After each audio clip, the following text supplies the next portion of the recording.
I'm adopted, and my biological mother was 17, and so was my biological father.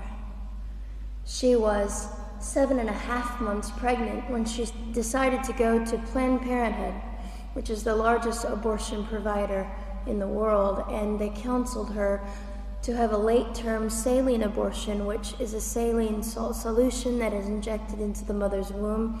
The baby gulps that solution, it burns the baby inside and out, and then she is to deliver a dead baby within 24 hours. And to everyone's great shock and surprise, I didn't arrive dead but alive on April the 6th, 1977 in a Los Angeles County abortion clinic. What's fantastic about this, about the perfect timing of my arrival, is that the abortionist was not on duty yet. So he wasn't even given the opportunity to continue on with his plan for my life, which was death. And I know that I am in a government building, and a beautiful one it is, and I love your country as well as my own. But I know in the age that we live in, it is not at all politically correct to say the name of Jesus Christ in places like this. To bring him into these sorts of meetings, because his name can make people so terribly uncomfortable. But I didn't survive so I could make everyone comfortable. I survived so I could stir things up a bit. And I have a great time doing it.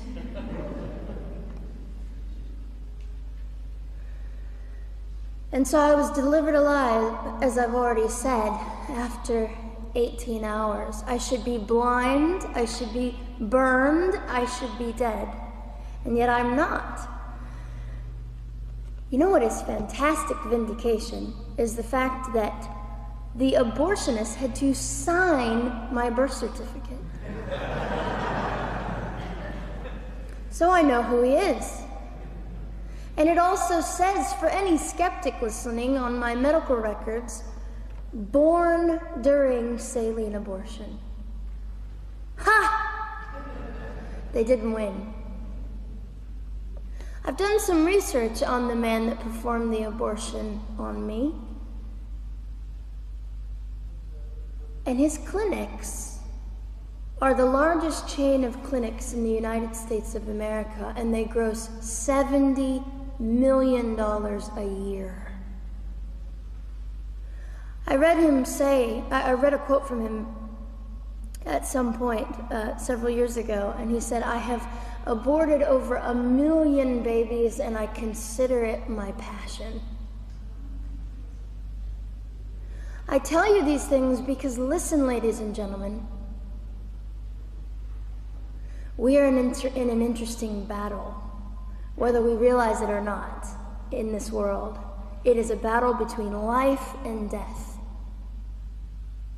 What side are you on?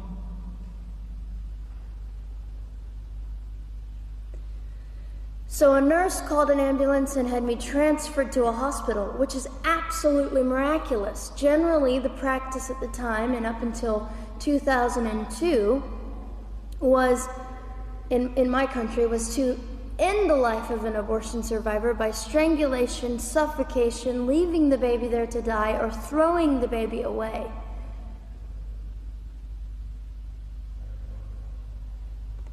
But on August the 5th, 2002, my extraordinary President Bush signed into law the Born Alive Infants Protection Act to prevent that from occurring anymore. You see, we're playing for keeps. We're playing for, I'm hoping to be hated by the time that I die so that I can feel God about me and understand what it was to be hated. He was hated. Christ was hated. And not that I look forward to being hated, but I know along my journey, I know I'm already hated because I declare life. I say, you didn't get me. The silent Holocaust didn't win over me. And my mission, ladies and gentlemen, among many things, is this: to infuse humanity into a debate that we have just compartmentalized and set on a shelf and said it is an issue. We have removed our emotions. We are becoming harder. Do you really want that? How much are you willing to take, and how much are you willing to risk to speak the truth in love and graciousness and stand up and at least be willing to be hated? Or at the end of the day, is it all about you or me? And so, after that, I was placed in an emergency foster care home where they decided they didn't like me very well, and as I'm fond of saying, I don't know how you could not adore me right from the start. What is wrong with these people? But they didn't. You see, I've been hated since conception by so many, and loved by so many more, but most especially by God. I'm his girl. You don't mess with God's girl. I got a sign on my forehead that says, you better be nice to me because my Father runs the world.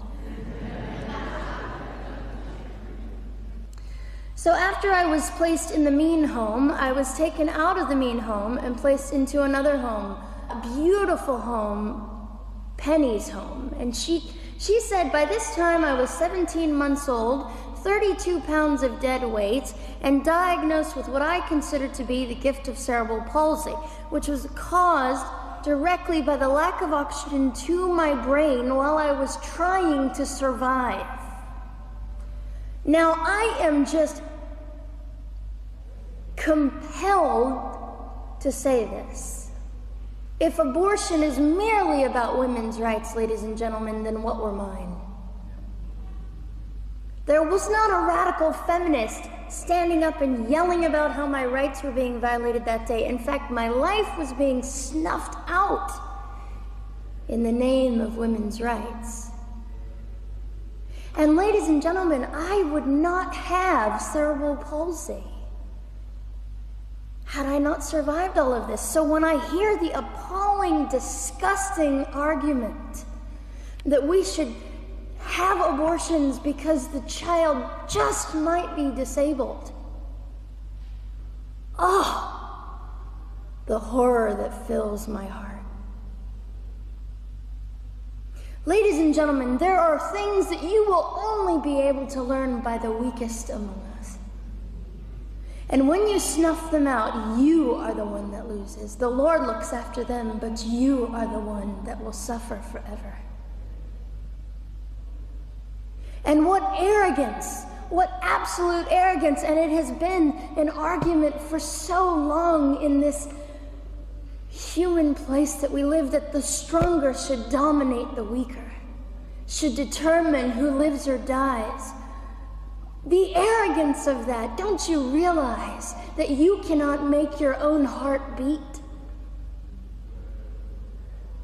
Don't you realize that all the power that you think you possess, you really possess none of it? It is the mercy of God that sustains you, even when you hate him.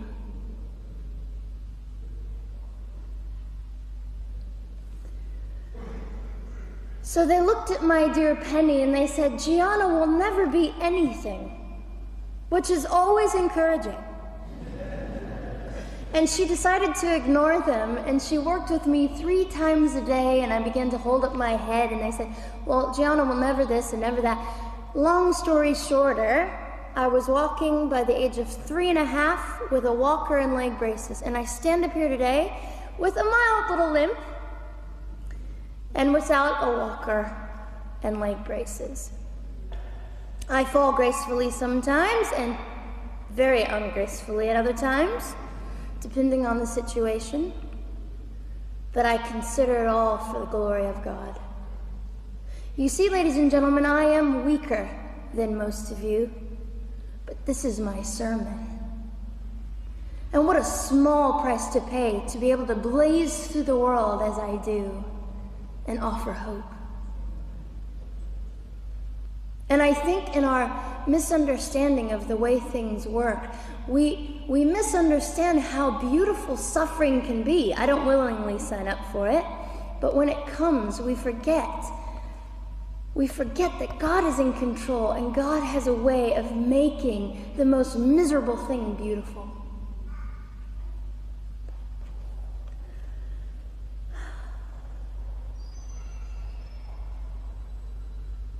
I have met my biological mother. I have forgiven my biological mother. I am a Christian.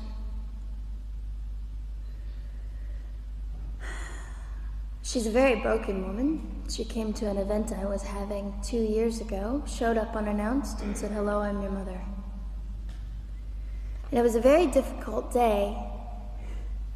And yet, while I was enduring all of this, you'll probably think I'm silly, but I was sitting there and I was thinking, I don't belong to you. I belong to Christ. I'm his girl, and I'm a princess. So no matter what you say, in all your anger and brokenness and rage, it's not mine to keep. It's not mine to carry, and I won't. I was saying all this inside. So, ladies and gentlemen, you have an opportunity. But for just a brief moment, I would like to speak directly to the men in this room and do something that is never done. Men, you are made for greatness. You are made to stand up and be men. You are made to defend women and children, not stand by and turn your head when you know murder is occurring and do nothing about it. You are not made to use women and leave us alone. You are made to be kind and great and gracious and strong and stand for something. Because men, listen to me, I am too tired to do your job. Women, you are not made for abuse. You are not made to sit and not know your worth and your value. You are made to be fought for forever. So now is your moment. What sort of people are you going to be? I trust incredible. I trust, men, you will rise to the occasion. To the politicians listening, particularly to the men, I would say this: you are made for greatness, set your politics aside. You are made to defend what is right and good. This fiery young girl will stand here and say, now's your moment. What sort of man do you want to be?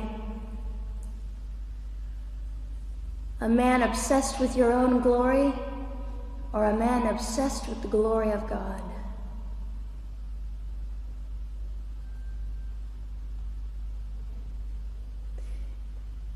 It's time to take a stand, Victoria.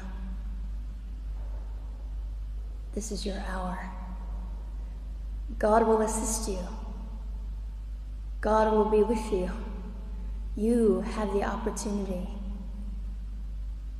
to glorify and honor God in 2008. I'll just end with this. Some of you might be slightly annoyed that all I keep doing is talking about God and Jesus.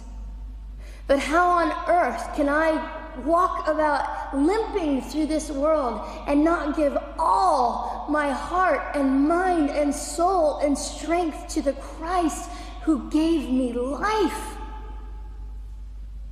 So if you think I'm a fool, It's just another jewel in my crown.